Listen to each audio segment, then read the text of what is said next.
Hi there, welcome to GrainTV. It's Tuesday, January 20th. I'm Kevin McNew. To my left, Cody Bills. We had a mixed day of trade. Corn and wheat up 3, while beans took it on the chin with a 9-cent drop. Cody, what's going on in beans today? Well, first of all, we were all trading lower. Corn, soybeans, and wheat were all trading lower in the earlier part of the day. Soybeans was the only one that really stayed lower. And when you look at the chart, you'll notice that it was trading even further lower in the day. Found a little bit of support here. But one thing I think that really weighed in on it was the fact that we had cancellations. 174,000 metric tons of cancellations coming out today. This comes in following up that 285,000 metric ton cancellation on Friday. Both of these very negative. We had NOPA crush numbers last week coming in below analyst expectations. We had the WASDE report last week. Ending stocks were higher than USDA or than the average analyst guessed. Bottom line is there's a lot of bearish factors here when you look at soybeans and the fundamental side of things, and I'm a bit concerned with the fact that we have broken through that 991 support that seemed to be that low side of the channel we've traded in since the beginning of October. I'm a little bit concerned here that we could still have more downside for soybeans. Right, and as we monitor South America's growing condition, it looks continued to be very favorable. Solaris came out today with a higher estimate of 94 million metric tons, up from their 91 million metric tons a few months ago. So everything, even though there are spotty conditions in certain parts of the South American region, overall, it's still going to be a huge crop. Absolutely. In the last WASDE report, we saw the USDA revise their production out of Brazil up 1.5 million metric tons. Yes, the northeast area is dry, but it seems to be offset primarily by the fact that the southern part of the growing region has received adequate to above adequate moisture. Right. So that's very positive. What do we see in exports? Let's talk about export inspections, which came out today as opposed to yesterday for the holiday. We had corn and beans coming in at the high end of analyst expectations, which was good. Wheat, right sort of at the lower level of the analyst expectations, only 310,000 metric tons. It's nice to see corn and bean movement continue to be strong. We're seeing some strength in basis, especially for corn. I think there's a little more pump in the basis market for corn right now, but beans as well, also seeing a little bit of a lift, I think because of the slide in the futures market that we've been talking about.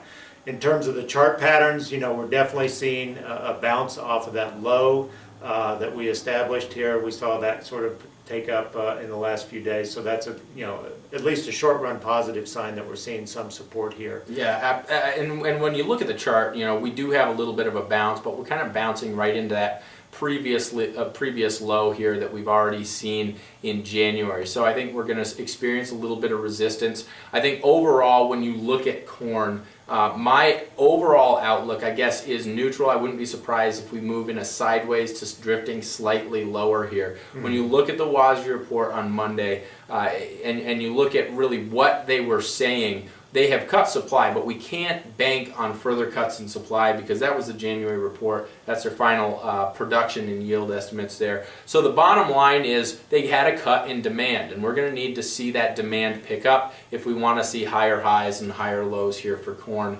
I guess the big wild card would be ethanol, but there's a lot of uncertainty out there with ethanol production. I mean, do you think there's a possibility, Kevin, that we move higher? Or do you think it's more likely we can go sideways? Well, I think the corn market right now is gonna struggle with like you said. Does it go lower or does it stay sort of sideways? I don't think it needs to go sharply higher.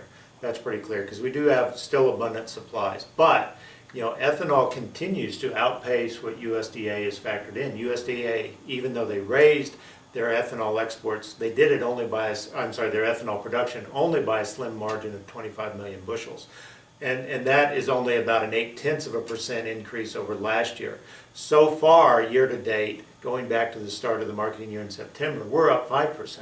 So yeah, we keep talking about the likelihood of lower ethanol production, but so far the processors are still grinding it out. So we'll have to see, because right now we're still running well ahead of pace. Absolutely. And one last thing here to touch on is the wheat prices. Wheat prices were trading sharply lower in the earlier part of the day. We seem to find a little bit of support down around that 520 area and closing now in the positive. The first time we've closed positive here in, maybe 8 sessions. So it seems like we had a nice little turnaround here. I mean, what's your explanation? Why do you think we're getting a little bit of support down on these prices? Well, I think, as the chart shows, shows, we've had a massive sell-off, and especially in the last 2 weeks. And this could just be a breather, because we've had such a sharp sell-off. But we're hearing rumors that we're getting a little more competitive in the world market. The other thing is, we had a drop in winter wheat acres of 5% year on year, when analysts were looking for a slight increase in winter wheat acres. So, and the third thing I'd point to is a little bit of dryness that's starting to be problematic, especially in Oklahoma, my former homeland.